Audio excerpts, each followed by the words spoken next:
¿Me escuchan? Hola, Buenas tardes, profe. Buenas tardes. Sí, profe, buenas tardes. Sí, se escucha. Bien, buenísimo. Hoy vamos a ver algo de saneamiento porque está desdoblado, pero no sé si alguno quiere hacer alguna pregunta antes de comenzar, mientras hacemos un minutito más, que se incorporen algunos compañeros. No sé si alguien tiene alguna duda, algo que quiera preguntar.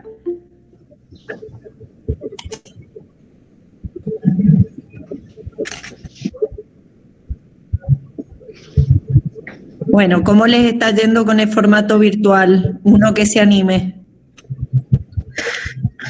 Y dentro de todo está bien, o sea, yo por lo menos voy viendo ahí las clases, viendo lo que van subiendo, tranqui, aún no estoy preparando.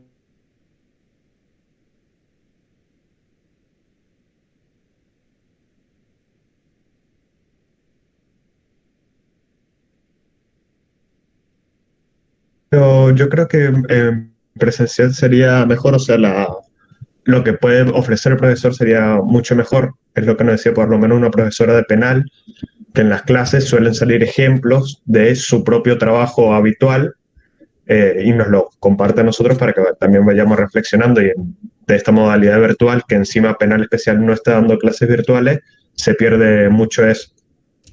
Ah, no sabía. Bueno, de todos modos, más allá de que no están dando clases virtuales o no, hay una realidad también de que el aprendizaje también es colaborativo.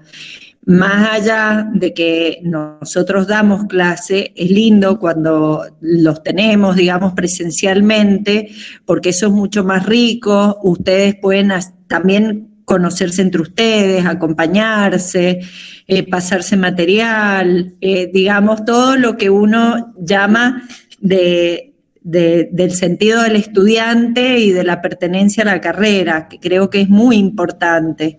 Y esos vínculos también, cuando uno se recibe de sus compañeros, que los inicios no son fáciles, también es bueno porque es una forma de irse acompañando en el proceso.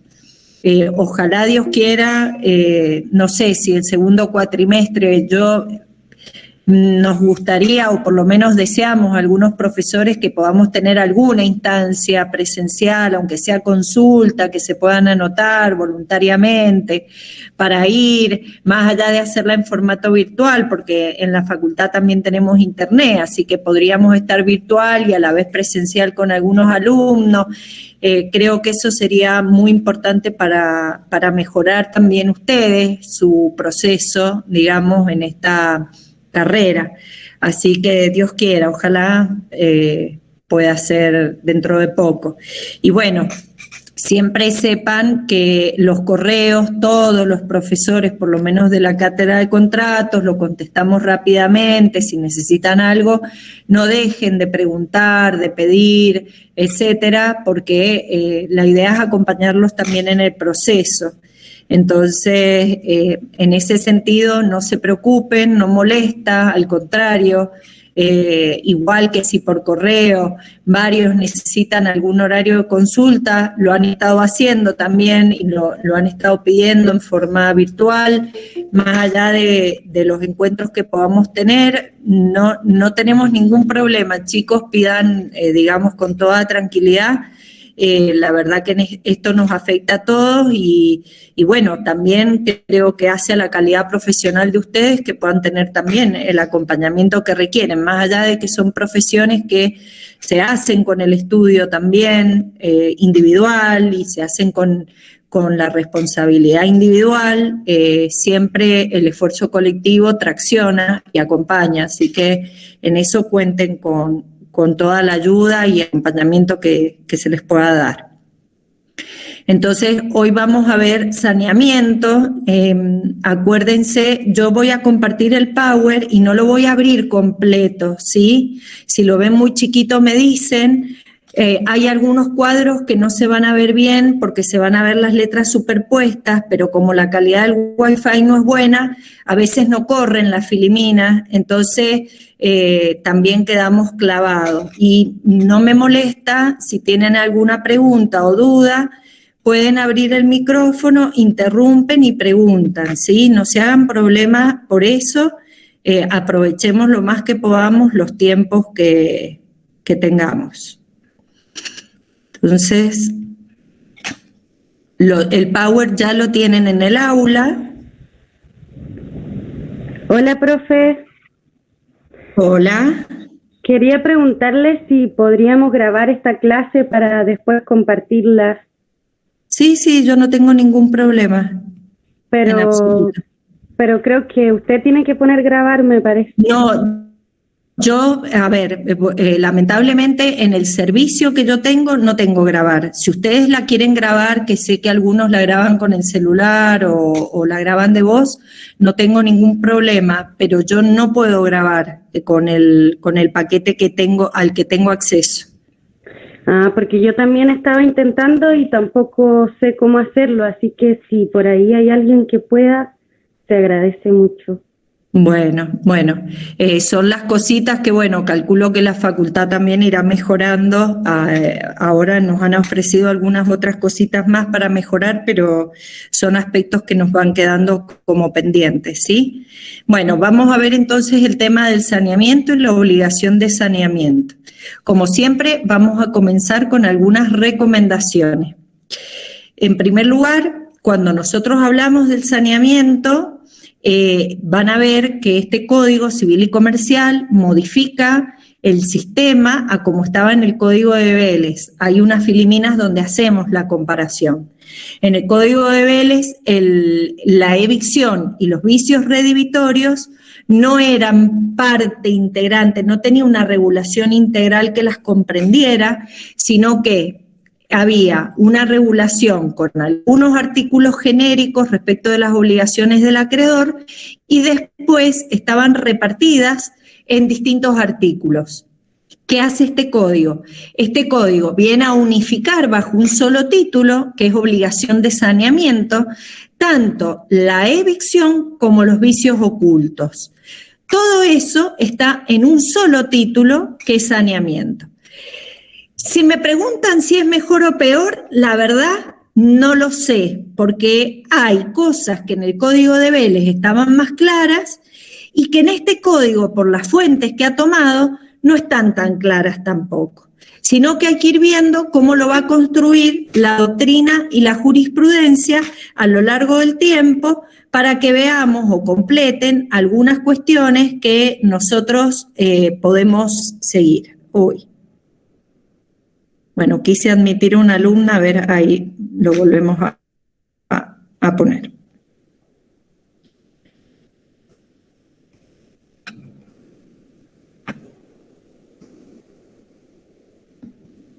Entonces, cuando hablamos de saneamiento, también es importante tener en cuenta que estamos frente a una regulación que está prevista genéricamente como una garantía, que todo, digamos, transmitente a título oneroso le debe a quien adquiere a título oneroso. Por vicios materiales que pueda tener la cosa, que son ocultos, es decir, no son ostensibles, o turbaciones del derecho que está adquiriendo sobre la cosa. Ambas se presentan como una obligación natural de estas adquisiciones o transferencias a título oneroso. ¿Se acuerdan que eran las obligaciones, no obligaciones naturales, sino que son efectos naturales, de las obligaciones? ¿Se acuerdan ustedes cuando nos referimos a los efectos naturales, ya sea de las obligaciones o en este caso de los contratos? ¿Alguno recuerda? ¿Es el cumplimiento, profe, uno de ellos? Sí, pero hablamos de efectos naturales o consecuencias naturales de los actos, que son aquellas que acompañan a todos actos de la misma naturaleza, aun cuando las partes no lo hayan pactado, sino porque así está establecido en el código. Vamos a ver también que como son efectos naturales, es decir, que acompañan, aunque las partes no lo hayan pactado, rige también el principio dispositivo propio de la autonomía de la voluntad, que hace que las partes puedan modificar, ampliar estas garantías, ¿sí? Para comprender por qué existen, nosotros tenemos que partir de que estamos en un contrato bilateral, que es a título oneroso. ¿Se acuerdan cuando vimos la clasificación de los contratos? En general, una característica, digamos, esencial de los contratos bilaterales es que a la contraprestación de una de las partes le sigue otra contraprestación que es equivalente por parte de la otra. Es lo que hemos llamado contrato a título oneroso, para que realmente digamos que no hay fraude, no hay simulación, no hay un abuso de la condición de uno de las partes hacia la otra, tiene que haber una equivalencia en el valor de estas prestaciones. Por eso, ahí en el cuadrito, nosotros vamos a poner en primer término que es la definición de contrato a título oneroso, ¿sí? Cuando las ventajas que se procura a una de las partes le son concedidas por la prestación que de ella ha hecho o se obliga a hacer la otra. Acá tenemos un sacrificio de prestación y contraprestación que es equivalente. Ustedes acuérdense siempre que en términos contractuales, cuando hablamos de un contrato bilateral a título oneroso y no hay equivalencia entre las prestaciones, es posible que haya una situación de abuso de una respecto de la otra. Y si no hay abuso, es una alerta de que puede haber fraude o simulación. Entonces, en primer lugar, estas garantías de evicción o vicios se aplica a este tipo de contratos porque si hay un vicio que es oculto, indudablemente la cosa vale menos de lo que yo la pagué, ¿sí? Por lo tanto, se rompe ese equilibrio entre las prestaciones. Si la cosa tiene un defecto en el derecho, es decir, que pueda haber un tercero que tenga un mejor derecho sobre la cosa, entonces, en ese caso, también tenemos que decir, tenemos una cosa que no vale lo que yo efectivamente la he adquirido. Todo esto hace que esté englobado en lo que se llama esta garantía de saneamiento. Cuando se da alguna de estas situaciones, hablamos de saneamiento. Lo van a encontrar en algunos textos como vicios. Vicio en el derecho, cuando hablamos del derecho adquirido, cuando un adquirente a título oneroso se ve privado total o parcialmente de ese derecho por un mejor derecho de un tercero. Por ejemplo, yo compro un campo que tiene 1 hectárea y al poquito tiempo me inician una acción reivindicatoria, un tercero, diciendo que una fracción de ese terreno en realidad le pertenece a él y no es mía. Es decir, un vicio en el derecho. No son típicamente vicios, ¿sí? En este caso no podemos hablar típicamente de vicios, pero ya le voy a decir por qué utilizamos esa palabra. Es una palabra que se ha elegido más que nada por su finalidad didáctica. A ver. Vamos a admitir a todos.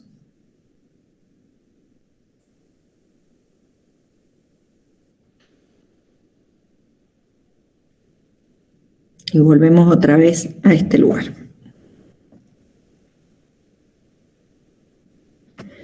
Entonces, y los vicios ocultos igual, son defectos graves que tienen las cosas o bienes que nosotros vamos a adquirir que las hacen o impropia para su destino o disminuyen el valor notoriamente. Estos, normalmente, a pesar de no ser vicios efectivamente, ¿sí? Porque ya están en la cosa, se utiliza esa palabra vicios porque están en la faz genética del contrato. Es decir, al momento en que yo celebré ese contrato de compra-venta o de donación, etcétera, respecto de ese derecho que adquirí o respecto de esos bienes o cosas que he adquirido, ya se encuentran presentes en relación al derecho o a la cosa. ¿Se entiende? Es decir, ya están presentes a la génesis, no es que aparecen posteriormente. Al estar presentes en la génesis, bueno, es la última vez que admito, díganle a los chicos, porque bueno, si no se nos empieza a atrasar y se me corta el power. Por eso, didácticamente, nosotros le llamamos vicios, pero no son típicamente vicios, ¿sí? Es mucho más, están en la faz genética, es decir, al momento de contratar. Ustedes recuerden que nosotros al contrato lo podemos analizar en distintos momentos. Precontractualmente, ¿sí? Tenemos disposiciones que hablan de la buena fe que tienen que tener las partes en el momento previo a contratar. Si no se da esta situación, puede generar responsabilidad precontractual, ya lo hemos visto antes. En su faz genética, es decir, al momento de perfeccionarse, cuando las partes emiten su consentimiento, y después en su faz funcional, es decir, en relación a los efectos que se producen en este contrato a lo largo de su vida. En este caso, estos deben presentarse y deben estar existentes en la faz genética, ya están presentes en relación al derecho o a la cosa al momento de contratar entre las partes. Sin embargo, como son un efecto natural del vínculo, en el código se las trata en forma unificada como obligación de saneamiento, a pesar de que sobre todo en la evicción no hablamos típicamente de vicios, ¿sí? En el concepto técnico restrictivo que ustedes lo han estudiado como vicio de los actos jurídicos. ¿Se entiende? ¿Vamos bien? Sí, profe. Bien, ahí entonces les dejo en un cuadrito comparativo cómo estaba en el régimen anterior del Código de Vélez y cómo va a estar ahora, ¿sí? Hay algunas dificultades con esta regulación, porque está un poquito desordenada. Esto que yo les digo así espontáneamente y que es fácil transmitirlo, cuando uno ve los artículos y la secuencia de los artículos, está un poco complejo. También cuando nosotros lo complejizamos un poquito más y metemos el régimen de los consumidores, vamos a ver que estas disposiciones generales tienen diferencias con el régimen del consumidor. Ustedes ya vieron el año pasado derecho del consumo y han visto este tema también en materia de consumo. Yo les recomiendo que hagan una comparación porque acá tenemos en la parte general una unidad que refiere a contratos de consumo. Hay algunas diferencias, entonces, para que ustedes las tengan en cuenta. En principio, los principios generales son más o menos los mismos, pero hay algunas diferencias entre un régimen y otro. En principio, se ha buscado con el nuevo código darle mayor comprensión a esta metodología. Vamos a ver si están así, quedan todavía cositas colgadas, como les digo, y ustedes la van a ver en la práctica profesional. Nosotros en el grado no lo complejizamos tanto, yo les he dejado 2 fallitos en el aula y al final de la filimina hay unas preguntas para que ustedes cuando estudien la materia y la vean o si quieren en consulta, podemos analizar esos casitos de jurisprudencia para ver si han entendido y han comprendido bien el tema, pero no es, digamos, tampoco tan sencillo a veces. La casuística es compleja y no es tan fácil encasillar la normativa. Pero bueno, hay un avance en ese sentido. Lo bueno es que en la forma en que está ahora regulado, está en la parte general de contratos, entonces no queda duda en el Código de Vélez como estaban las obligaciones y después se trabajaba en cada uno de los contratos, también tenía alguna dificultad de comprensión, ahora lo bueno es que está regulado en la parte general de contratos y después tenemos algunas disposiciones específicas. Se sigue el proyecto de unificación del año 1998, que fue el anterior al que se aprobó en el 2015, y eso es bueno porque hay doctrina escrita ya sobre ese tema, y algunas de las cosas ya las venía trabajando la jurisprudencia, y eso también es positivo porque sabemos nosotros que la jurisprudencia va consolidando una línea de acción en la aplicación de la normativa. En términos amplios, ¿sí? Ya en términos estrictos del código, ¿a qué nos referimos cuando hablamos de saneamiento específicamente? Obviamente que si se rompe ese equilibrio que yo les digo entre las prestaciones, el adquirente de ese bien que tiene un vicio oculto o tiene un defecto del derecho que lo hace susceptible de reclamo por un tercero, tiene derecho a ser indemnizado, ¿sí? En principio, como mínimo, como piso, el precio de lo que pagó, si se ha visto privado totalmente de la cosa o del derecho. Si es parcial, por lo menos lo que le ha implicado en costo poder defenderse, poder haber intervenido en un juicio si lo han demandado, y si se ha visto, por ejemplo, en el caso que yo les dije recién del campo, de una lonja, bueno, que se le indemnice la porción por la cual se ha visto privado de ese derecho, ¿sí?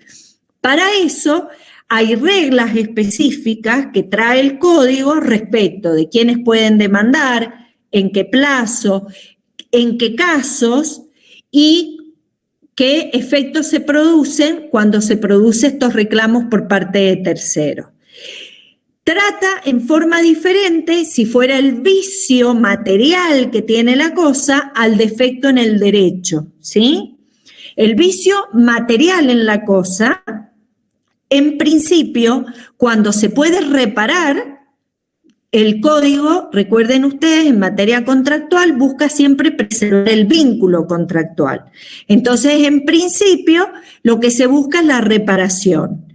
Salvo que no se pueda reparar. En ese caso, hay que indemnizar el menor valor que tiene la cosa, ¿sí? Y si no se puede, en última instancia, vamos a ver que se permite resolver el contrato más la indemnización por los daños y perjuicios, ¿sí? Ahora, en materia de evicción, es decir, cuando yo tengo un tercero que viene y dice que tiene un mejor derecho que yo a la cosa, cambia, porque yo ahí no puedo pedir que me reparen nada. O el tercero tiene mejor derecho o yo tengo mejor derecho. Y la única forma es defenderse y que este que me transmitió, ¿sí?, traiga los documentos que acrediten que yo tengo un mejor derecho a este tercero. Entonces, la mecánica en cómo funciona la garantía difiere, es distinta. Entonces, esto es una síntesis. Acá siempre tener cuidado. Esas son las disposiciones generales, que ahora tenemos un título general unificado, tanto para la evicción como para los vicios redivitorios. Sin embargo, todo lo que es vicio está en el párrafo tercero, dentro del mismo capítulo, y todo lo que es evicción está en el párrafo segundo. A su vez, en materia de evicción específicamente, y esto ténganlo en cuenta, van a tener el power, hay en algunos contratos en particular disposiciones específicas por las características particulares que tiene ese contrato, ¿sí? Es decir, se regula especialmente cómo puede ser la afectación del derecho en esos casos y qué es la obligación que tiene el transmitente. Entonces, eso, ojo, para el examen los tienen que ver porque si bien están en la parte especial, es un tema de parte general que tiene sus características particulares. Y cuando rindan la parte especial, lo van a tener que ver por la mecánica propia del contrato. ¿Está claro? ¿Está claro? Sí, profe. Sí, profe. Buenísimo. Y por último, cuidado con si estamos frente al adquirente consumidor, recordar que la ley 24240 tiene disposiciones específicas en materia de vicios, sobre todo de vicios. Entonces, en estos casos, recordar que prevalece el régimen de orden público, que es el del consumidor, y que el principio que rige en la materia siempre es el de protección al consumidor y que la interpretación siempre favorece a la parte más débil, que en este caso es el consumidor. Entonces, cambia la mecánica en la aplicación en materia de vicios. Y eso, por favor, háganse el cuadrito comparativo también al momento de rendir esta materia para que lo tengan claro, porque cambian algunos aspectos. Para ustedes es repasarlo nada más, esa es una ventaja, así que creo que inclusive complementa mejor lo que ya han visto el año pasado y les va a quedar completo. Podemos, si ustedes quieren, ha salido un fallo muy lindo hace poquito de la Cámara del Tercer Juzgado Civil, muy lindo en materia de consumo y vicios, por la reparación de un televisor, donde la jueza hace un comparativo muy claro, que si quieren se los puedo subir después a la página, pero es información complementaria, ¿sí? Es más que nada, está muy didáctico, muy lindo explicado con un caso y quizás les puede servir para poder entender los matices entre un régimen y el otro. Acá recuerden que en principio este régimen rige para las personas no consumidoras, ¿sí? En principio se rigen por las normas del código, en esto en la parte general.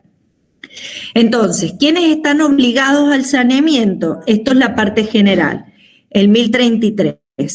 Todo transmitente a título oneroso. Por esto, estos argumentos que dijimos recién, ¿por qué era título oneroso? Quienes han dividido bienes con otros, supónganse, tenemos un condominio entre 3 personas, compran un campo grande y después se lo dividen entre ellas, cada uno con una fracción. Y resulta que la fracción material que le toca a uno, después es objeto de reclamo por un tercero de un mejor derecho. Bueno, ahí también, sí, porque acá hay un condominio, en principio, donde todos han participado por igual económicamente, que cuando han comprado esa unidad, recuerden ustedes que en el condominio yo lo que compro es un derecho, lo que tengo es un derecho inmaterial a una porción sobre la cosa, que cuando yo la divido materialmente, recién ahí la materializo en una individualidad objetiva, tangible, material. Si esa parte llega a ser objeto de reclamo, pues entonces los otros deberán contribuir en igual forma por la pérdida, ¿sí? Y tendrán que recalcular lo que han invertido. Y en tercer lugar dice, sus respectivos antecesores se han efectuado la correspondiente transferencia a título oneroso. Esto es lo que nosotros normalmente hablamos del estudio de títulos. ¿Se acuerdan? Ustedes lo van a ver más en reales. Normalmente nosotros hacemos una cadenita de cómo se han ido adquiriendo los títulos anteriores al titular actual. ¿Por qué? Porque nosotros sabemos que todas las adquisiciones de buena fe a título oneroso cortan y protegen al tercero adquirente de buena fe. Entonces, saber cómo han ido adquiriendo los anteriores es muy importante. ¿Por qué? Porque si la adquisición se hace a título gratuito, cambia, ¿sí? Este instituto no se aplica en la donación. Y usted me dirá, profe, pero recién te dijo que en la donación, sí, porque hay casos muy particulares donde cuando la donación no es la típica donación con animus donandi, sino que es una donación remuneratoria, por ejemplo, que es una clase, una especie de donación, sí se aplica el instituto, esta garantía que nosotros estamos estudiando. ¿Por qué? Porque ya lo van a ver cuando vean la doctrina y profundicen en eso. Ahora no nos vamos a detener en esto.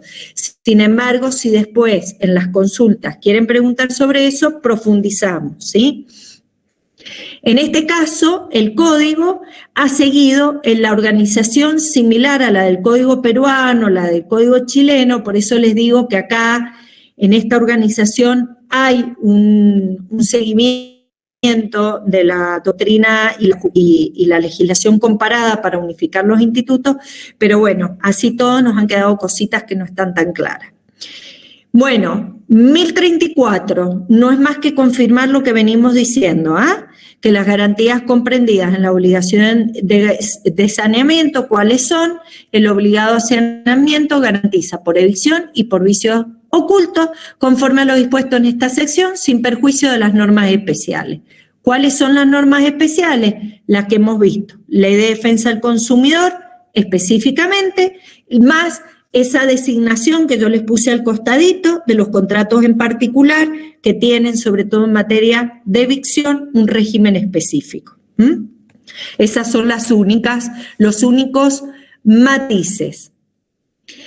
Ahora, como esta, en principio, es un efecto natural, habíamos dicho, de todos los contratos a título oneroso, rige el principio de la autonomía de la voluntad y esto permite, de alguna manera, por no estar comprendido el orden público, que las partes puedan negociar o transar sobre estas garantías, que pueden aumentar la garantía, pueden disminuirla, por ejemplo, en vez de darle 6 meses, 1 año, reducirlas a 1 mes, a 2 meses, ¿sí? O directamente suprimirlas. Siempre recuerden ustedes que no estemos en un contrato de consumo, porque estas cláusulas serían nulas, podrían ser consideradas en un contrato de consumo como una cláusula abusiva, ¿sí? Entonces, en principio, entre particulares, en contratos negociados, yo puedo aumentarla la garantía. No es habitual, ¿sí? Sin embargo, por eso, en estos casos, se exige que esta ampliación sea expresa y clara. Ustedes habrán visto por ahí, es un ejemplo de consumidores, pero se da también en los contratos negociados, donde yo puedo, pagando un plus un poquito más o con un servicio, extender la garantía que hay en ciertos productos, ¿sí? Esto vendría a ser específicamente un caso típico donde yo aumento la garantía. Yo pacto mayor tiempo o que se comprenden mayores riesgos que lo habitualmente para estos casos. O directamente puedo renunciarla o suprimirla. Por ejemplo, es muy habitual cuando yo compro cosas usadas, ¿sí? Y que puedo saber en qué estado están y puedo saber que puede haber un deterioro natural y normal. Y el que compra también es un experto, ¿sí? En esos casos puede haber un renunciamiento y no sería abusivo, ¿sí? Hay personas, por ejemplo, que se dedican, que son coleccionistas y se dedican a la compra de productos usados que obviamente pueden saber que vienen con deterioro, etcétera, o porque pagaron un precio menor, ¿sí? Yo sé que tiene tal falla y por eso he pagado un precio menor a lo que normalmente valdría. Pero como yo soy un experto en la materia, sé que lo voy a poder arreglar. No me interesa, soy un profesional, no soy un consumidor. ¿Se entiende?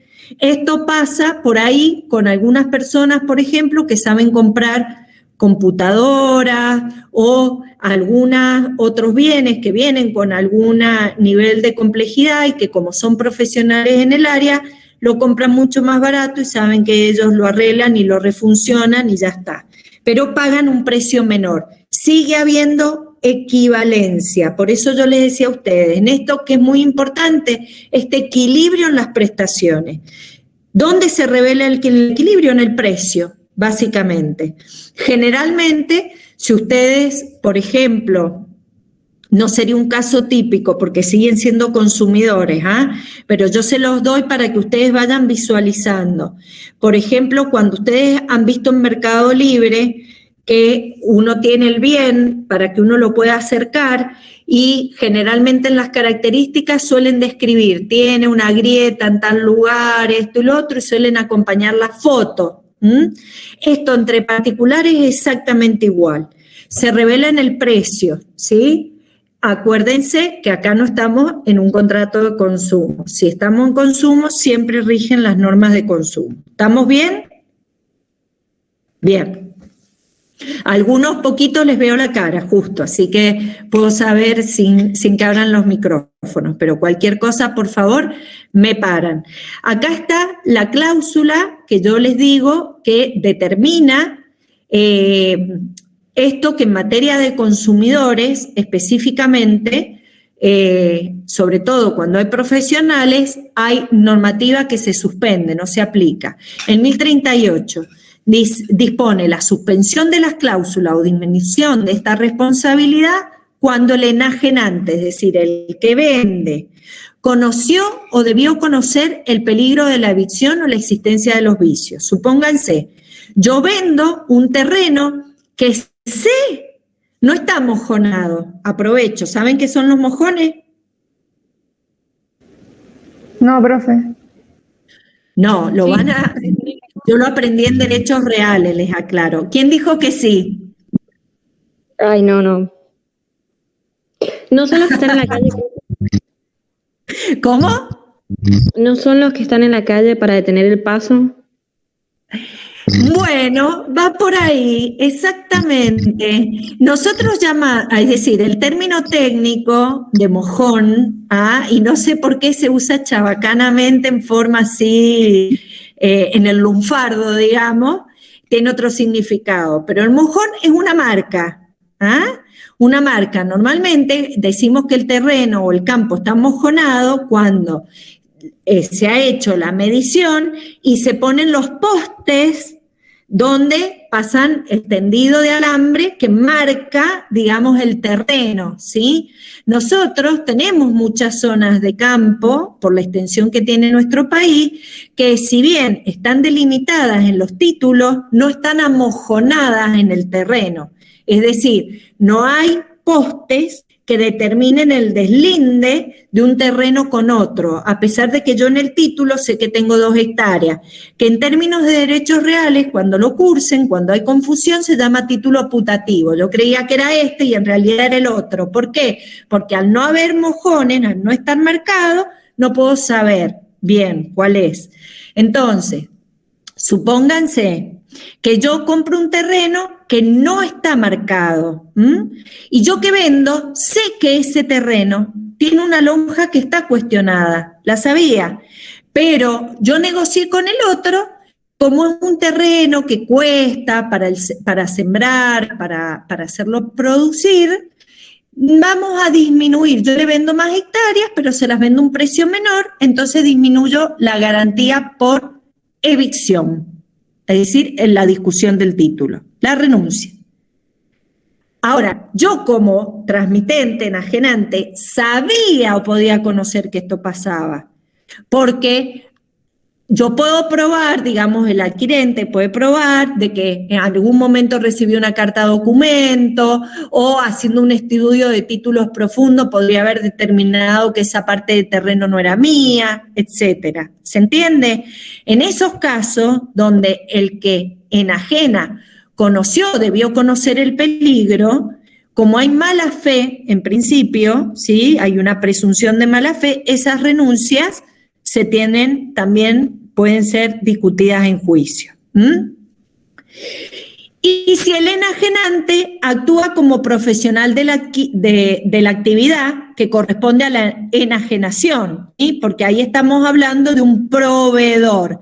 Entonces, si el enajenante ya actúa como profesional, ya entonces sale del régimen general, salvo que yo le venda a otro profesional. Por ejemplo, un anticuario que vende por Mercado Libre a la gente, ¿sí? Y que no denuncia estos vicios, estos defectos materiales que tiene, no sé, el mueble que está vendiendo que es usado. Ahí él actúa como profesional. Entonces, directamente, aunque él haya pactado conmigo la renuncia a la garantía, yo la puedo hacer valer. Salvo que yo sea a su vez otra profesional. Por ejemplo, yo le compro un anticuario que es de, no sé, de Palermo, de Buenos Aires, por un encargo que tengo yo en la provincia de Mendoza, que también soy anticuaria y vendo cosas. ¿Se entiende? También estoy actuando como profesional. Entonces, en esos casos, digamos, siempre se busca la protección entre las partes del adquirente a título oneroso y la actividad profesional o no de la persona. Por eso les digo que sería muy bueno que repasen lo que han visto en materia de consumo para que también les quede claro a ustedes cuándo se aplica el régimen de consumidor y no se confundan al momento de estudiar. En principio, y esto es importante que lo tengan en cuenta, cuando yo renuncio a la garantía, ¿sí? Si la privación es total del derecho, renuncio a la indemnización por daños y perjuicios, pero no al precio, porque si no habría otra figura. ¿Qué pasa si yo además renuncio al precio? ¿Qué hay por parte del que me transmite? ¿Una donación? No. La donación, hay animus donandi, acá no hay animus donandi, es una adquisición a título oneroso y yo me vi privado de la cosa. Pero el otro se dejó el precio. ¿Qué hay? Perfecto, hay un enriquecimiento sin causa. Por eso, cuando yo renuncio a la garantía, en realidad lo único que estoy renunciando es al reclamo de los daños y perjuicios ocasionados, pero no al precio, porque el precio es esencial y si no, hay un enriquecimiento sin causa por parte de la otra parte. ¿Estamos bien? ¿Se entiende? Bien. Sí, profe. Entonces, yo ahí les he dejado un ejemplo, ¿sí? En este caso, es de los casos que más se da en materia de automotor, cuando el que transmite el automotor lo transmite prendado a su vez. Yo compré un auto 0 kilómetros y estoy terminando de pagar en cuotas, entonces, o saqué un préstamo en simultáneo para adquirirlo por una parte y el automóvil está prendado. Entonces, cuando yo lo vendo a un tercero, ¿sí? Me comprometo a levantar la prenda al momento de la transferencia, pero no lo hago. Y resulta que después, al no pagar el crédito prendario, el adquirente sufre el secuestro del vehículo, ¿sí? Esto suele ocurrir cuando intervienen a su vez gestores, etcétera, en las maniobras y bueno, uno pierde el control. Entonces, ahí, en esos casos, expresamente la jurisprudencia se ha manifestado respecto de esto. Entonces dice, procede a admitir la acción de evicción deducida por el comprador de un automóvil grabado con prenda en virtud de una compra-venta donde expresamente se estipuló garantía de evicción y el mero conocimiento por parte del actor sobre la existencia de la garantía que pensaba sobre el bien adquirido no implica el carácter aleatorio del contrato, por cuanto el vendedor se había comprometido a pagarla. Es decir, ustedes han visto cuando un contrato es aleatorio y acá, digamos, como defensa, el que vendió dijo, no, miren, este es un contrato aleatorio, señor juez, yo no tengo que responder en nada porque yo vendí el auto grabado y yo le hice pagar un menor precio. Entonces, la jurisprudencia ha dicho, no, mire, esto no es un contrato aleatorio. Usted debe responder por la evicción porque usted se había comprometido a levantar la prenda y no lo hizo, ¿sí? Bueno, ¿cuándo proceden estas garantías en las adquisiciones a título gratuito? ¿Sí? Esto es excepcional, porque hemos dicho que en principio se aplica a las adquisiciones a título oneroso por el fundamento que tienen estas garantías, ¿sí?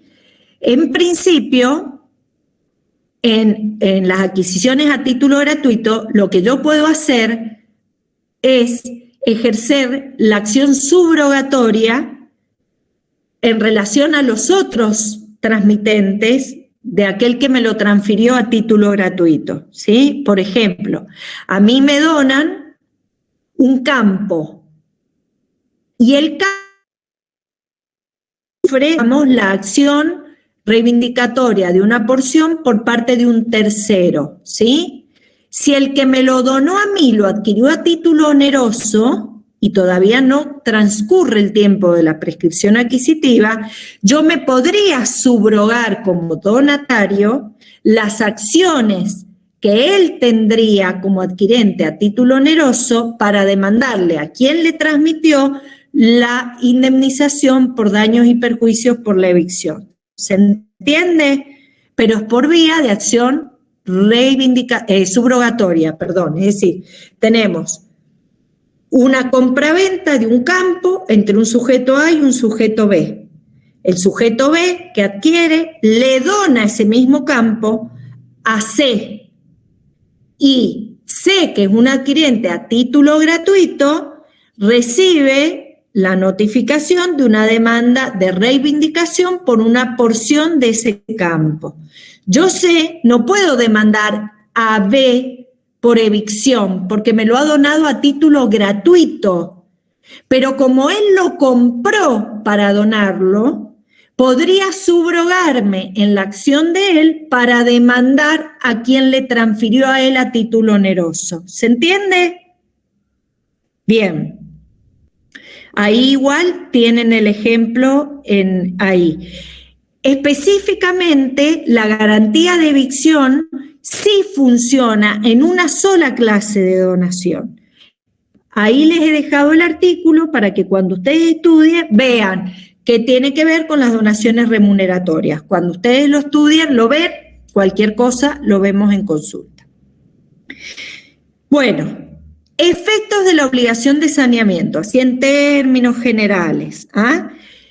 Si se produce este vicio oculto o la evicción sobre todo o parte del derecho que me han transmitido a mí a título oneroso, tenemos 3 opciones que tiene ese adquirente a título oneroso, que es el acreedor del derecho de saneamiento, ¿sí? Es el que adquirió a título oneroso. 2 de ellas mantienen el contrato con vida, ¿sí? En el otro caso, en el tercero, se extingue el derecho. Puede reclamar el saneamiento del título o la subsanación de los vicios, cuando se puede, ¿sí? Por ejemplo, yo puedo citar a que se presente en el juicio y exhiba los títulos y me los sanee, o el que compró que el otro le transfiera la parte que queda sin transferir y sanea el título por la porción, ¿sí? Yo no extingo el vínculo, sino que lo mantengo. O en el caso de un vicio material sobre la cosa, se arregla, es un vicio menor que se puede arreglar y la cosa queda en perfectas condiciones, la garantía. En ese caso se mantiene el vínculo. Puede también reclamar un bien equivalente si fuera fungible, ¿sí? Yo puedo entregar la cosa que está fallada y entregarme otra material que sea equivalente a la que yo he entregado. En ese caso se sigue manteniendo con vida el vínculo contractual, ¿sí? O puedo declarar la resolución del contrato y en ese caso, además, impedir el resarcimiento por los daños y perjuicios. Acá hay una sola excepción, que es que en el caso de la evicción, el que, digamos, transmite sin derecho, durante el juicio haya adquirido el título por prescripción adquisitiva. Entonces, al sanear el título, por efecto natural, sanea la transmisión, ¿sí? Pero si no, es la única excepción. Si no, yo puedo extinguir el vínculo y reclamar los daños y perjuicios.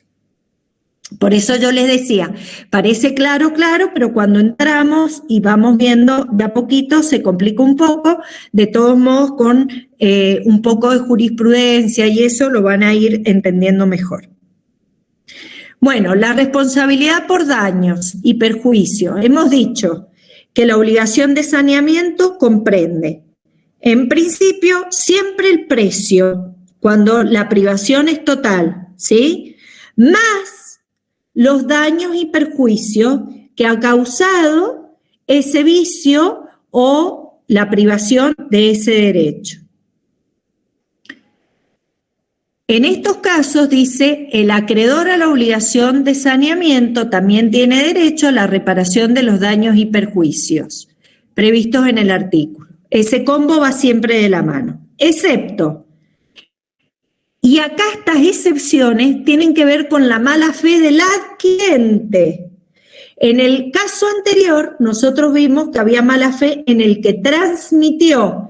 Entonces, al renunciar, hacerle renunciar al adquirente la garantía, sabiendo él, había un enriquecimiento por parte de él. Se castiga la mala fe. Acá al revés, yo que soy adquirente, conozco que puede haber un vicio en el título, en la cosa, y me aprovecho de esa situación, ¿sí?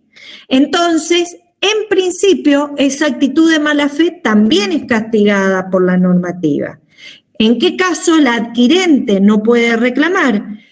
Si el adquirente conoció o pudo conocer el peligro de la evicción o la existencia de los vicios. Por ejemplo, es una persona que conoce del campo, acá del secano mendocino, y sabe que esos terrenos están cuestionados y aprovecha justamente que falta mojonamiento, delimitación y la ignorancia de quien le vende para después aprovecharse de esa situación, ¿sí? Si yo lo puedo probar, entonces no puede reclamar. O el que me compra es una persona especializada. Por ejemplo, yo vendo un reloj antiguo que no funciona bien, y el que me lo compra es un especialista en relojería y sabe. Entonces está actuando como profesional en la compra, ¿sí? Obviamente que todo esto hay que probarlo, de alguna manera, pero son límites que se va poniendo para proteger la buena fe que tiene que haber en las negociaciones. Si el enajenante no conoció ni pudo conocer el peligro en la evicción o la existencia de los vicios. Es decir, puede repeler esta acción diciendo, mire, verdaderamente yo no tenía forma, ignoraba que esto estuviera discutido, porque mire, yo tengo un título, tengo esto, yo también he sido víctima de un fraude. Puede ocurrir también. Bueno, si yo lo puedo traer a juicio, también puedo frenar ese reclamo de los daños y perjuicios. Si la adquisición resulta de una subasta judicial o administrativa, ¿por qué les parece que en esos casos se exime de esta garantía de evicción o vicios? Si yo compro en una subasta judicial o administrativa. Administrativa estamos hablando de los remates de la FIP, por ejemplo. Porque en la subasta ya no tiene dueño. No, pasa otra cosa. ¿Qué hace el juez antes de para llegar a la subasta? ¿Qué hemos hecho antes, la autoridad administrativa o el juez? ¿Qué ha verificado?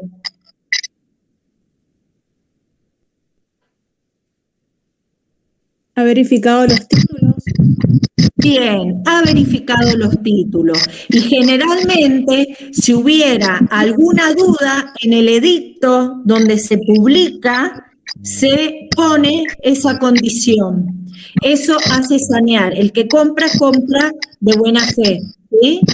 ¿Se entiende? Sí. Perfecto.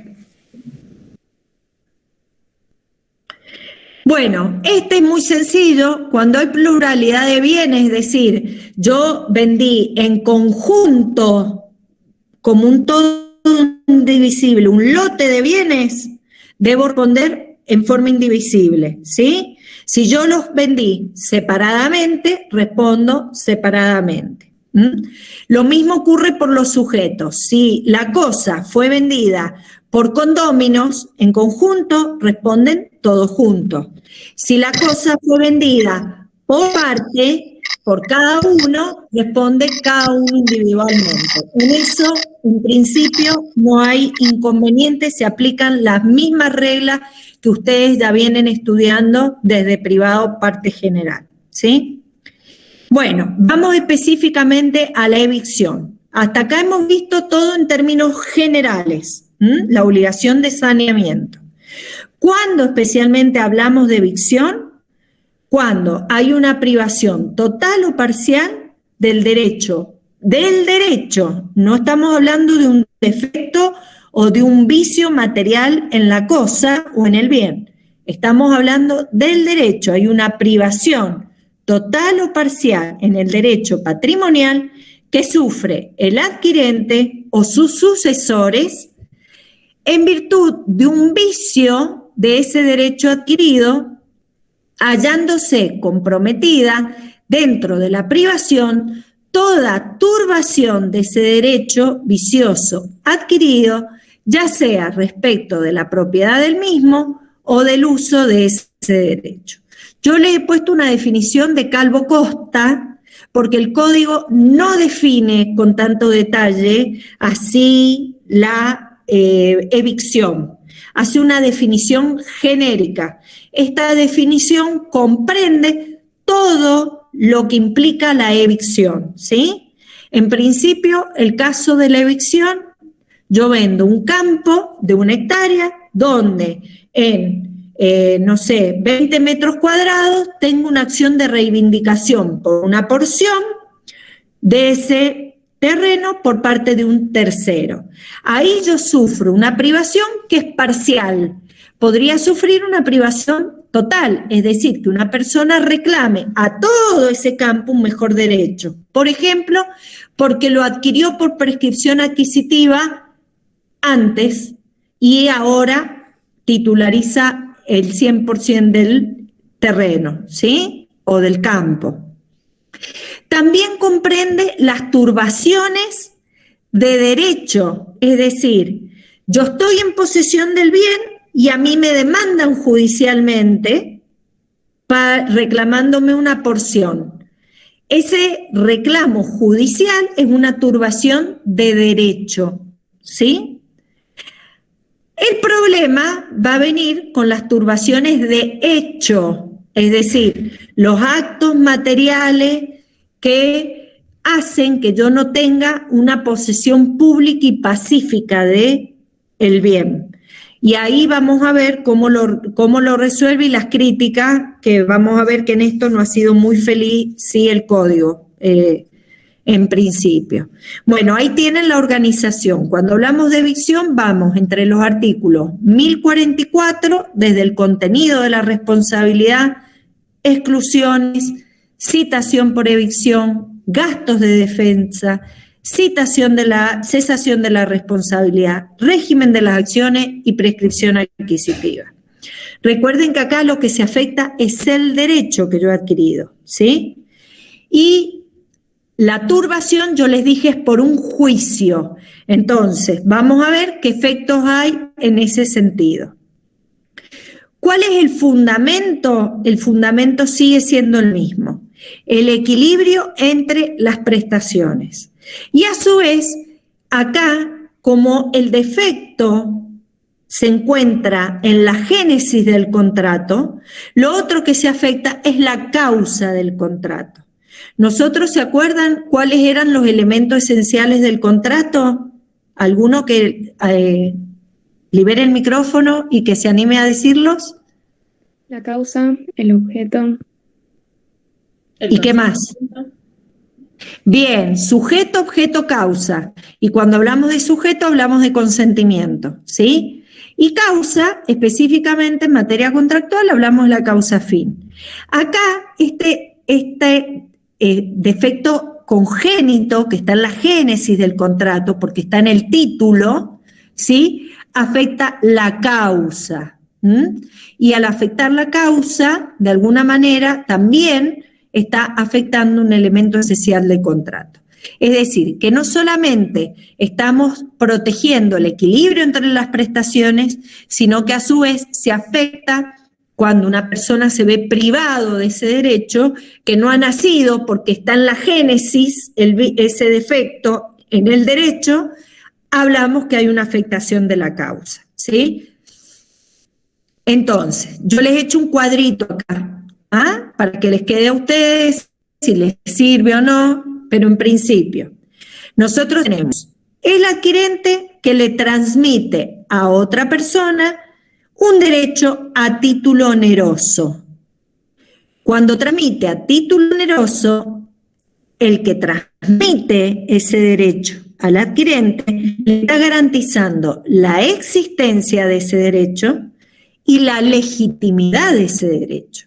Recuerden ustedes que hay un principio que está en nuestro código que dice que nadie puede transmitir un derecho mejor y más extenso que el que tiene, con lo cual está garantizando que existe el derecho y que además es legítimo, es decir, que lo ha adquirido con todas las condiciones para ser su legítimo titular. Por eso, cuando hay una afectación, está en la génesis, o no existe el derecho, o no existe en esa extensión que estamos diciendo, o no lo adquirió legítimamente. Por ejemplo, la cosa estaba robada o conocía que había un fraude, etc. Este transmitente, a su vez, adquirente se encuentra con un tercero, una vez que supuestamente adquirió, que con causa jurídica anterior o contemporánea a ese acto de adquisición, dice que tiene un mejor derecho sobre la cosa. Sobre toda la cosa o sobre parte de la cosa, ¿sí? Entonces, cuando se da esa situación, este tercero que le exige a este que adquirió, que tiene un mejor derecho, este que transmitió tiene que salir en defensa de este adquirente para probar y sostener que en realidad él ha transmitido un derecho que existe y que es legítimo. ¿Sí? Vamos a ver que si no ocurre esto, es decir, si el tercero vence al adquirente, ahí recién este que transmitió va a deber no solamente el precio total, si se hubiera, digamos, privado totalmente de la cosa, sino también de los daños y perjuicios que ha causado la falta de legitimidad o de existencia en la porción que se hubiera afectado. ¿Estamos bien? Entonces, bien, ¿qué comprende este derecho? ¿Cuál es el contenido de esta garantía de evicción? Hemos dicho la turbación de derecho, que puede ser total o parcial. También los reclamos de terceros, fundados en derechos resultantes de propiedad intelectual o industrial. Y acá, ojo, porque acá, cuando hablamos de la propiedad intelectual o industrial, recuerden ustedes que hay un registro de propiedad intelectual que incluye también la industrial, por supuesto, donde se registran y que a veces yo puedo cometer plagio cuando es una obra artística o puedo reproducir algo de otro sin los gravámenes y sin pagar, digamos. En ese caso, también está considerado, si yo lo vendo como una invención mía y en realidad estaba registrado de otro, obviamente ahí hay un defecto en el derecho transmitido. Salvo que el que transfirió se ajustó, y va a tener que probarlo, a las indicaciones que le dio el adquirente. En ese caso, podría haberse eximido porque se supone que el que ha defraudado la propiedad intelectual de otro es en realidad el que adquiere, ¿sí? Son casos complejos, se da mucho en la reproducción, en propiedad intelectual se da mucho en software, en algunos software, y en algunas locaciones de obra de bienes complejos, cuando yo tengo especificaciones muy precisas para maquinarias o construcciones que tienen además una garantía de funcionalidad por situaciones específicas, ¿sí? Es muy específico. Y esto es la novedad del artículo, ¿ah? Las turbaciones de hecho causadas por el transmitente.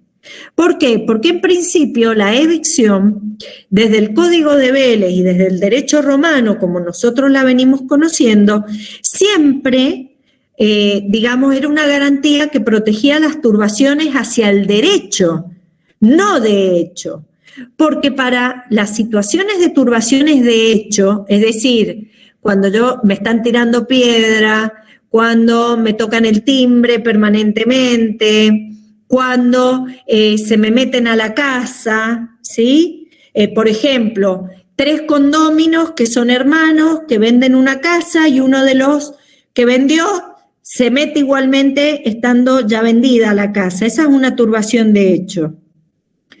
En esos casos, o al campo, ¿ah? En esos casos, en principio, hay acciones que tiene el adquirente legítimo, digamos, que son acciones reales, que ustedes las van a estudiar, para repeler, son las acciones policiales, para repeler todas estas turbaciones de hecho.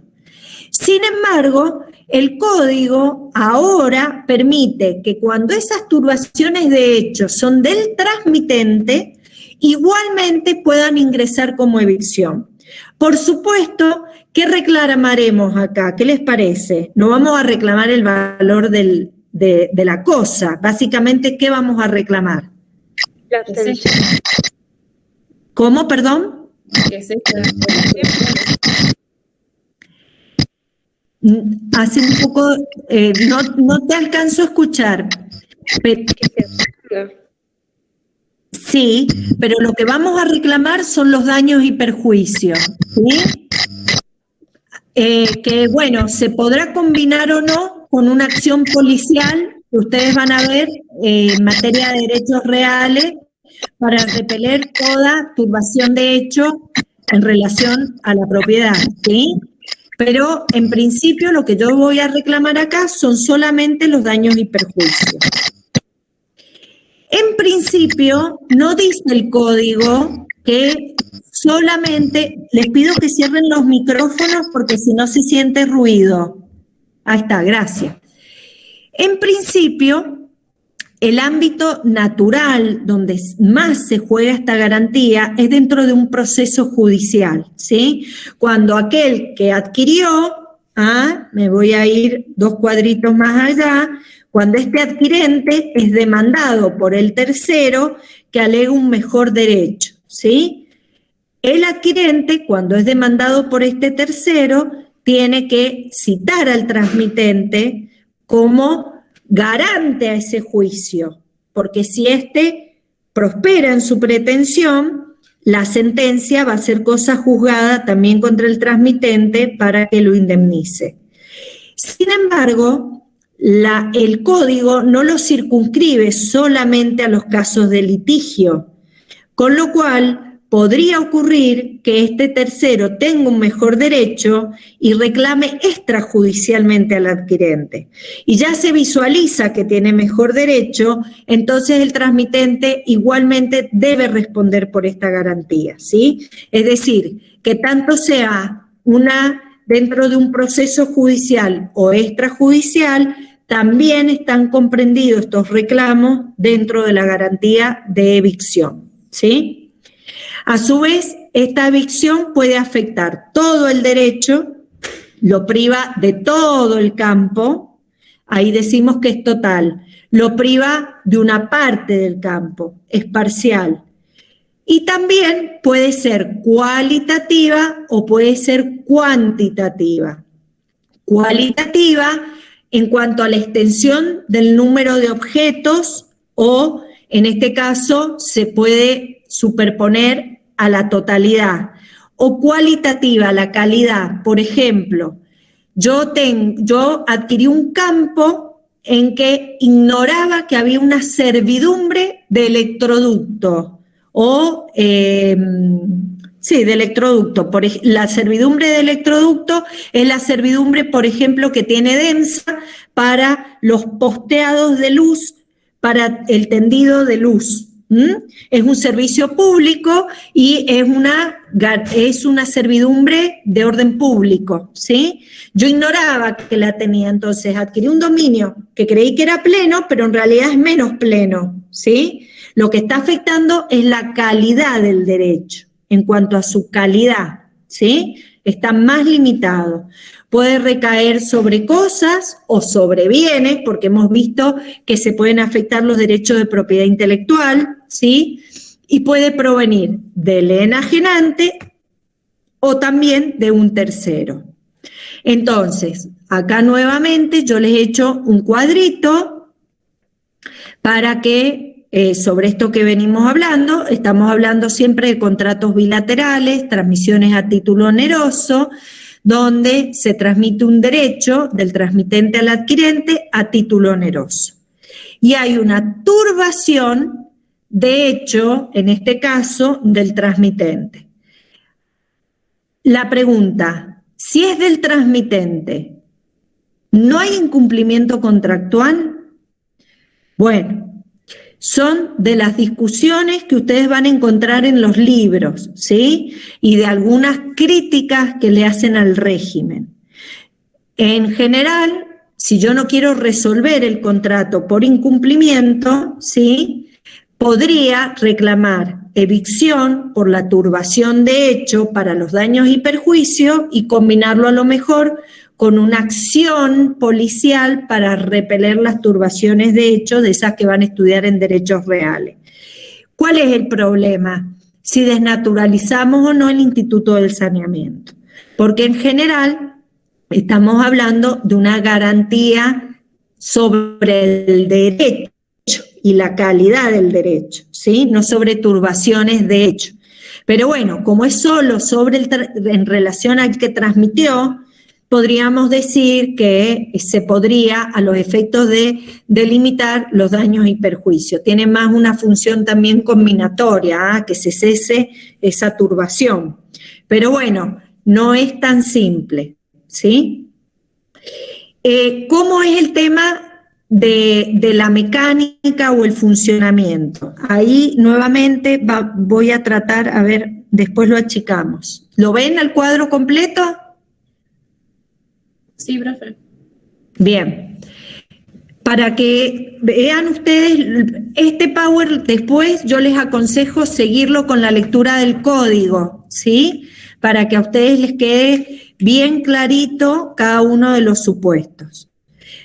Pero en principio, entonces, como novedad, la evicción no exige que haya proceso judicial. Eso es nuevo, porque en el Código de Vélez siempre la evicción era citar al que me transmitió a que me defienda de este tercero que exige o que dice que tiene un mejor derecho.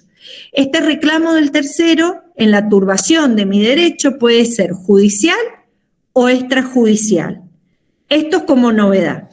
Y como otra novedad, se prevé la turbación de hecho, es decir, de actos materiales del que transmitió.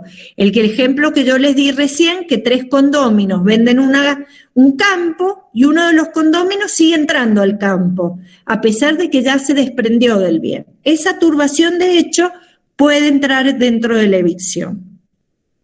Ojo, ocurre seguido ese ejemplo que yo les doy cuando quienes venden son sucesores hereditarios de adquirentes por sucesión de un campo o de un bien y que lo venden, ¿sí? De hecho, a ver, les hago una confidencia, a nosotros nos pasó de conocer una persona que compra en un sucesorio un inmueble, ¿sí? Ya se había hecho la transmisión de la propiedad con la llave y todo en la escribanía cuando se firma la escritura, y uno de los herederos, enojado porque le había tocado menos plata que lo que él pensaba por las retenciones impositivas, etcétera, como todavía tenía llave y el adquirente no había alcanzado, obviamente, recién firmaba la escritura, hacer el cambio de cerradura, se mete al inmueble y se roba, digo literalmente, porque sacó todos los apliques de luz y los cajones de los muebles. Eso es una turbación de hecho de un transmitente, ¿se entiende? Sí, profe. Bien. A su vez incluye el supuesto en que haya proceso judicial y sentencia. Por ejemplo, ese tercero que dice que es dueño de una parte del campo que yo adquirí, me demanda a mí por acción reivindicatoria por esa lonja de esa hectárea de 20 kilómetros cuadrados, ¿sí? Yo, en ese caso, cito a quien me vendió el inmueble al juicio para que pruebe de que él es el adquirente también de esa lonja, ¿sí? Entonces, ese es el otro supuesto que está comprendido. Y hemos dicho que en estos casos, en el caso en que la causa que da origen a la evicción es conocida por el adquirente, no puede accionar por daños y perjuicios. Sí, la acción de saneamiento, es decir, solo el precio. Hemos dicho que acá hay mala fe. Por eso, el artículo 1049 incorpora una medida preventiva. Fíjense, el artículo 1049 dice, régimen de las acciones.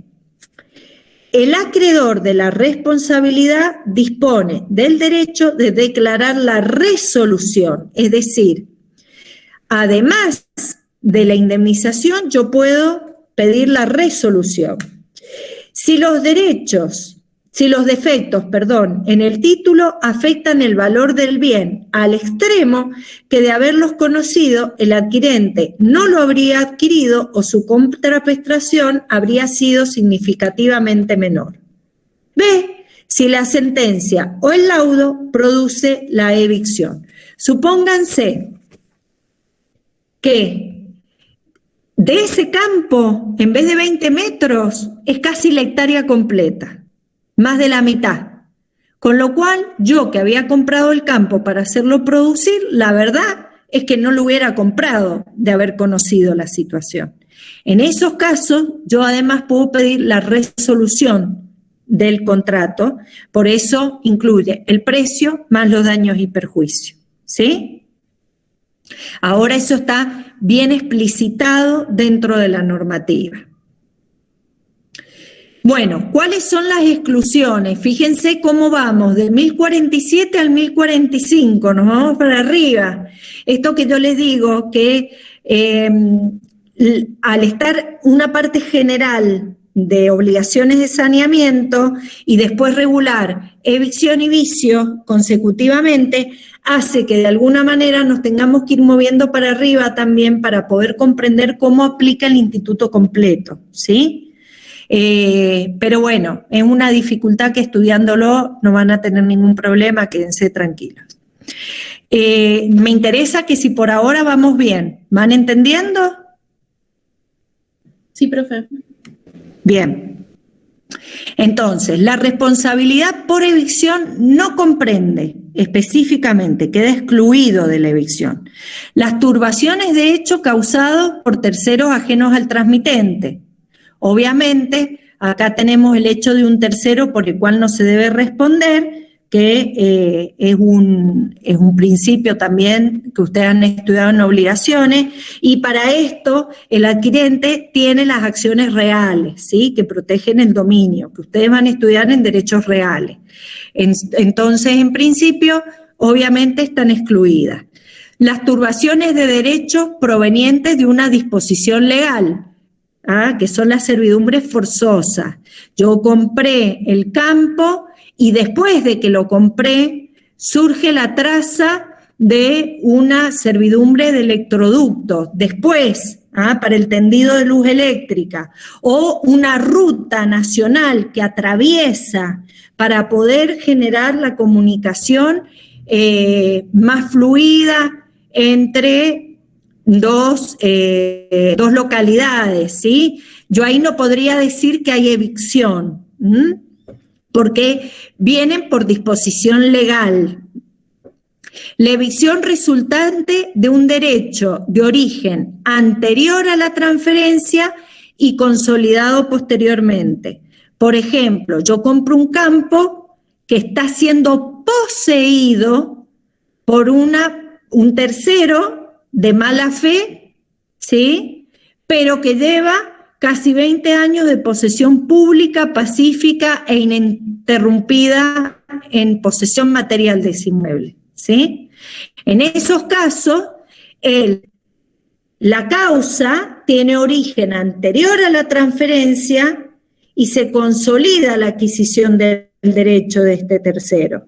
Recuerden que acá la adquisición se produce por el solo transcurso del tiempo y la acción, cuando este poseedor de mala fe accede a la justicia para que declare que él es el legítimo propietario, lo que hace la justicia en realidad es declarar que adquirió con el transcurso del tiempo, es una acción declarativa, ¿sí? La sentencia es meramente declarativa. Entonces, en esos casos, no. Ahora pregunto, ¿y qué pasó acá? Porque si es que había un poseedor que venía usucapiendo, y yo igual compré el terreno, ¿qué está suponiendo acá el codificador? ¿Qué hicieron las partes al momento de contratar?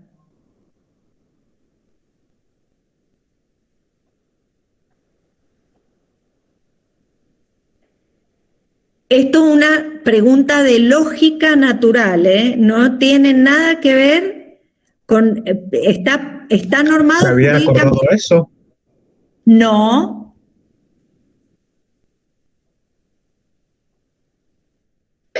Quizás la otra parte, como decirle, bueno, cuando firmemos, cuando no sé qué, las personas estas se van, alguna cuestión así, o que se lo haya ocultado. No, porque acá no se lo ocultó. Ninguno sabía. ¿Por qué? Pregunto. Siempre dicen de que se lo vendió estando en Buenos Aires, pero el terreno era de Santa Fe y no tenían idea, porque había pasado tanto tiempo que nadie había visto que estaban viviendo ahí. O las personas que poseían no fueron al juez todavía, por ejemplo. No importa que no hayan ido al juez, pero se han acercado las dos y me encanta. Una forma de oponibilidad del derecho es la posesión. Esto se lo tienen que grabar en la cabeza. Esa hace casi 20 años, porque esto ocurre entre la transmisión y la adquisición, ¿sí? Que está en posesión pública y pacífica, no se ha ocultado de nadie que está poseyendo, ¿sí? Con lo cual, esa posesión es oponible porque es pública. Se supone que cuando yo adquiero un bien, ¿qué hago previo a adquirirlo? Lo voy a ver. Lo voy a ver. Entonces, opongo el derecho. Es el mismo motivo del adquirente por boleto o de la locación de bienes inmuebles cuando, supónganse, yo soy dueña de una casa que no uso y la tengo alquilada, ¿sí? La vendo a un tercero. Aunque no diga nada en el contrato, el tercero no puede desalojar después, por el tiempo que queda de vigencia de esa locación, a quienes están alquilando. ¿Por qué? Porque se supone que el que me compró a mí la fue a ver a la casa. Y la posesión es una forma de oponer el derecho, ¿sí? Yo puedo oponer con publicidad posesoria o con publicidad registral. Se supone que acá, cuando yo compré el bien, lo he visto, lo he inspeccionado, ¿sí? Por eso, la prescripción adquisitiva está, en este caso, cuando se produce en este interín, digamos, tiene procedencia, no, el derecho de adquisición, porque se adquiere el dominio por el mero transcurso del tiempo, la posesión pública y pacífica. ¿Se entiende? ¿Se entiende? Sí, profe. Sí, profe. Bien. En principio, entre adquirente y transmitente, no va a haber ningún reclamo de evicción. Sin embargo, fíjense, el tribunal, o el código, perdón, deja una cláusula que yo se lo he puesto acá en azul. ¿Ah? Dice, sin embargo, el tribunal puede apartarse de esta disposición si hay un desequilibrio económico desproporcionado. ¿Sí? Es decir, en principio no hay evicción, no puedo reclamar los daños y perjuicios, pero si hay algunas connotaciones, como la que dijo recién la compañera, el que vende está en Buenos Aires y no sabía, y el que compra en San Luis y no lo había visto, y dado la casuística del caso, puede haber buena fe y puede haber algo ahí que yo puedo probar, el juez puede apartarse y por equidad, ¿sí?, apartarse de este criterio, igualmente condenar a resarcir algo. ¿Se entiende? Recuerden que el precio se debe, lo que no se debe es la indemnización por daños y perjuicios.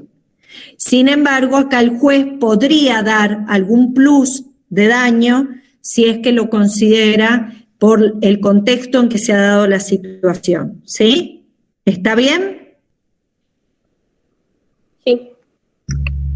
Bueno, entonces, acá no he hecho yo más que en un cuadrito, lo vamos a pasar, ya estamos cerca del horario, así que el cuadrito es lo que hemos venido hablando ahora, no se preocupen por eso, lo pueden ver tranquilamente. ¿Cómo funciona la evicción cuando hay un proceso judicial? Cuando el tercero, que dice que tiene un mejor derecho, demanda al adquirente, el adquirente tiene que citar a su transmitente, al que le transmitió a título oneroso, al juicio, para que también lo defienda, ¿sí? Entonces, esto es una regla del principio de la buena fe, porque se supone que ellos han negociado de buena fe. Si viene un tercero que dice que tiene mejor derecho, es lógico que el que compró lo cite para que él pueda también defenderlo en juicio. Ojo, que si no lo cita o lo hace fuera del término procesal para poder hacerlo, pierde la garantía. Es decir, después, si el tercero resulta tener mejor derecho, no lo va a poder demandar por daños y perjuicios, ¿sí? En primer lugar. En segundo lugar, lo otro que hay que tener en cuenta es que puede ocurrir que el tercero que viene al juicio, cuando el que transmitió ve los títulos y se da cuenta que tiene un mejor derecho, que evidentemente lo tiene, entonces se allana y le dice, mire, señor juez, la verdad es que tiene razón, tiene un mejor derecho. Y el que adquirió a título oneroso quiere seguir litigando igualmente y pierde, ahí también pierde la garantía, ¿sí? Porque su transmitente ya reconoció espontáneamente en el juicio que el otro tenía un mejor derecho. Entonces, en esos dos casos hay que tener cuidado porque se pierde la garantía. ¿Por qué es importante citar al tercero? Porque puede haber connivencia. Lamentablemente hay gente mala en todas partes. Puede ocurrir que el tercero con mejor derecho se haya puesto de acuerdo con el enajenante para, digamos, estafar al adquirente, o al revés, que el tercero con mejor derecho se haya puesto de acuerdo con el adquirente para defraudar al enajenante, ¿sí? Entonces, todas estas situaciones están contempladas dentro de la normativa. El principio de buena fe rige en este caso y por eso el que transmitió tiene que venir al juicio en defensa de que adquirió a título oneroso a defenderlo, garantizando la legitimidad y la existencia del derecho, porque es una forma también de probar su buena fe en esa relación contractual de compra-venta y en caso, digamos, una forma de desalentar, digamos, la connivencia dolosa. Entonces yo acá les he dejado otra síntesis muy chiquita de jurisprudencia, la ven ustedes tranquilos después cuando van estudiando, ¿sí? Y los gastos de defensa. Acá el garante, es decir, el que transmitió a título oneroso y después perdieron en el juicio porque el tercero tenía mejor derecho, ¿sí? Le debe pagar al adquiriente los gastos que él hizo también para defenderse en el juicio. Se van sumando, el precio de la cosa, dentro de los daños están los gastos de defensa. Sin embargo, el adquirente no puede cobrarlos ni efectuar ningún otro reclamo si no citó al garante al proceso o si citó al garante y este se allanó y igualmente él siguió litigando y fue vencido. En esos casos no corre la regla, que es lo que habíamos visto recién, que yo ya les dije. Bueno, y la citación es fundamental. Cuando hay juicio, tiene que haber citación del transmitente para que la demanda le sea oponible. Y recuerden ustedes que siempre que alguna de las personas interviene con un carácter profesional, todas estas, digamos, reglas se modifican porque se aplica automáticamente el régimen de, digamos, de protección que establece el código, tendiendo siempre a la parte, a proteger al más débil dentro de la relación. Bueno, y con esto ya terminamos, lo que queda tranquilamente lo pueden ver ustedes sin ningún problema.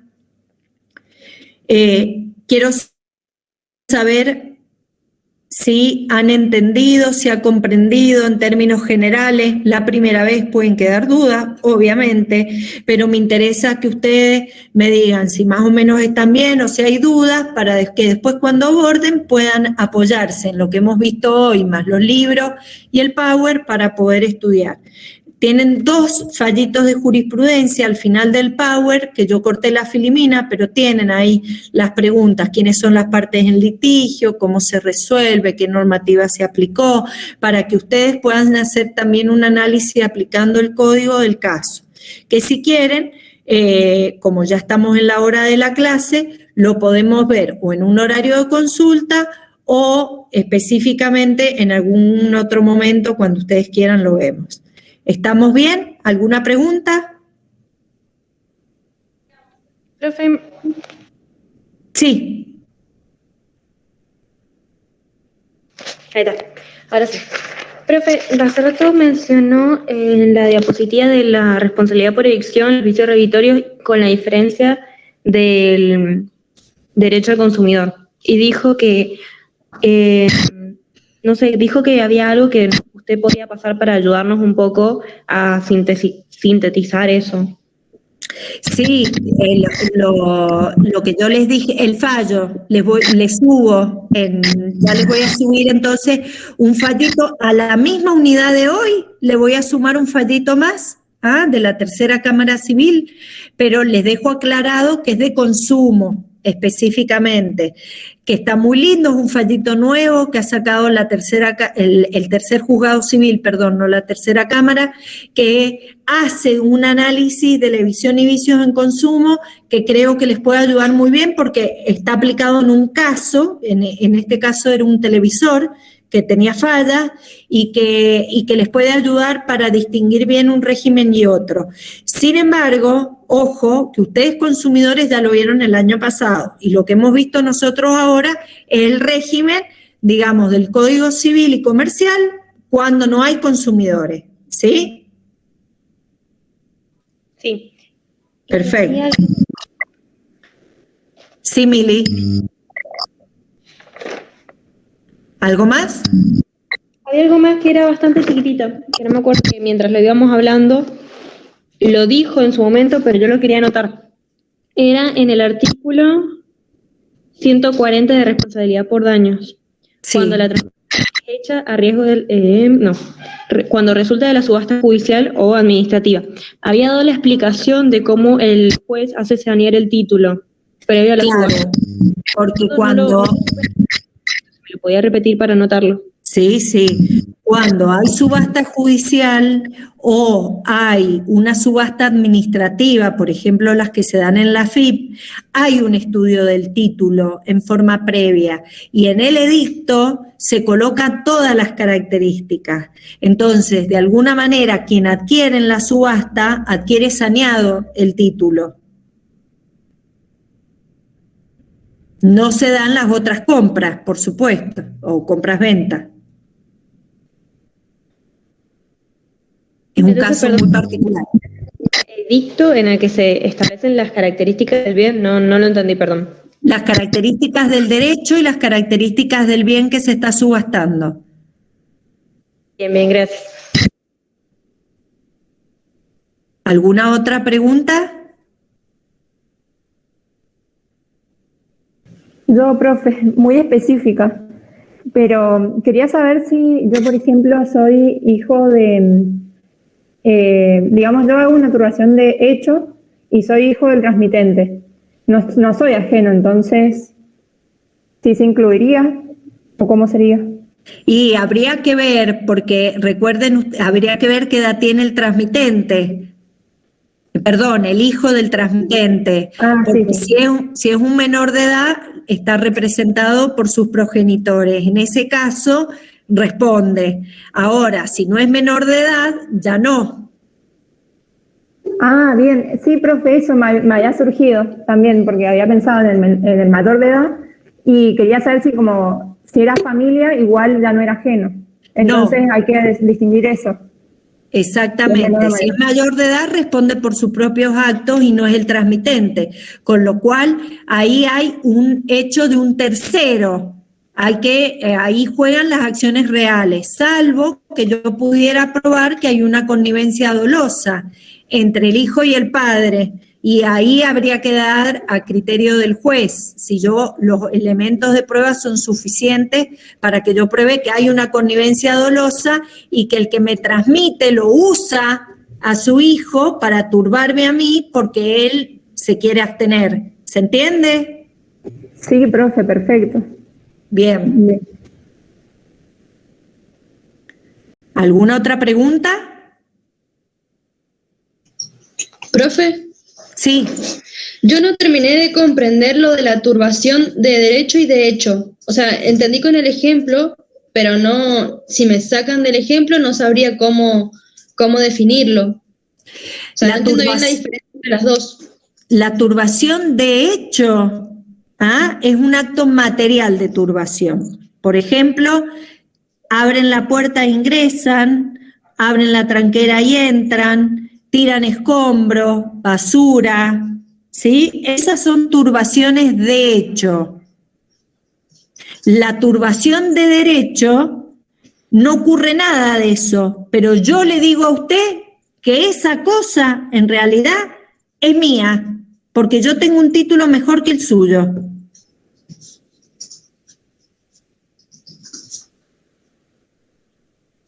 O sea que ahí, sin hacer nada, yo alego de que esa cosa es mejor. Mi derecho. Que es mi derecho es mejor. Profe, una pregunta. Perdón, María José, perdón, a ver si terminamos con esta pregunta. ¿Estamos ahí? ¿La diferencia se entiende? Perfecto, ahora sí, María José. Sí, profe, le quería preguntar si esta definición estaba en algún lado del código o en comentarios o en exposición. No, pero cuando ustedes estudien por los libros, todos los libros la tienen, quédense tranquilos, por eso les digo, cualquier cosa, si no en consulta, profundizamos, pero esto en el material de estudio está, y yo les dejé ahí 2 casitos de jurisprudencia también lo tienen ahí definido, quédense tranquilos. Bueno, muchas gracias. ¿Alguna otra pregunta? Bueno, entonces les agradezco mucho que se hayan conectado, sigamos en contacto y que estén muy bien, cuídense, pórtense bien, no anden saliendo, reuniones sociales, esas cosas raras que hacen ustedes, no. Fuera de chiste, cuídense mucho, el tema del COVID está complicado en esta ola para las personas más jóvenes, así que tratemos todos de respetar socialmente lo mínimo, el tapaboca, la distancia, ¿sí? Y ojalá nos podamos ver el cuatrimestre que viene. Bueno, yo creo que es mi última clase de este cuatrimestre, así que les voy a ir poniendo los vínculos para que tengamos clases de consultar formas sincrónicas también, espacios para dialogar, así que nos encontramos para los que quieran en esos espacios, por correo cuando ustedes quieran y si estamos a disposición de ustedes. Así que muchísimas gracias, que tengan linda semana. Gracias, profe. Muchas gracias.